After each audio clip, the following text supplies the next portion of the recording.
So what's up mga pare ko, muli nagbabalik sa ating sea spear fishing adventure. So samahan niyo ako mga pare ko.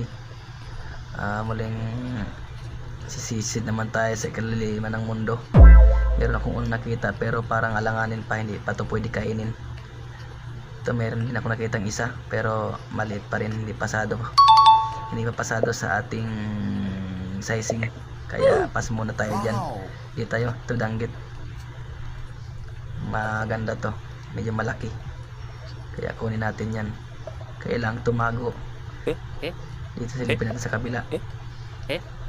Uy, bakit iba? Hindi pa nakuha. Walo.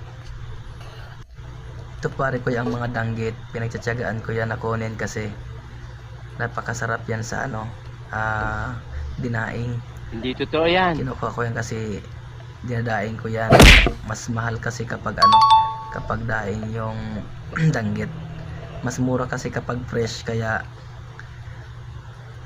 ginagawa ko dyan, dinadaing ko kasi din deliver ko yan. Mas mahal kasi yan, ganyang klaseng isda. Kaya hanap tayo mga pare ko. Ito danggit ulit, tiyagaan natin yan. Patay ka. Sapol na sapol mga pare ko. Ganda ng tama. Sige, hanap tayo ulit mga pare ko. Ito isang kanuping. Patay kang kanuping ka. Wow. Masarap yan sa prito o sinabaw mga pare ko. May nakita pa tayong isa, kaya babalikan natin yan. Hindi totoo yan. Siyempre mag-resurface muna tayo. Mas importante pa rin ang kaligtasan kaysa isda. Kaya kasaagad, balikan natin yung nakita natin isang danggit. Yun, namumuti, malayo pa.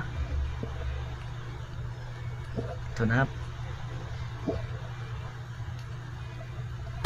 Patay kang danggit ka. Hala, grabe nga ni. Sabi pa sa Taga-Isla, bingkit ka. Pero hindi natin yan kasi kanyang kinukuha bantol sa atin yung isdang maganda naman. Minsan nagbibinta din ako nito kapag kailangan, pero mas prepared ko pa din yung yung dinaing kasi mas mahal. Mas kamahalan siya kapag nadaing na, lalo na kapag boneless. Yun sa pool, tawag dito sa amin ay lawayan.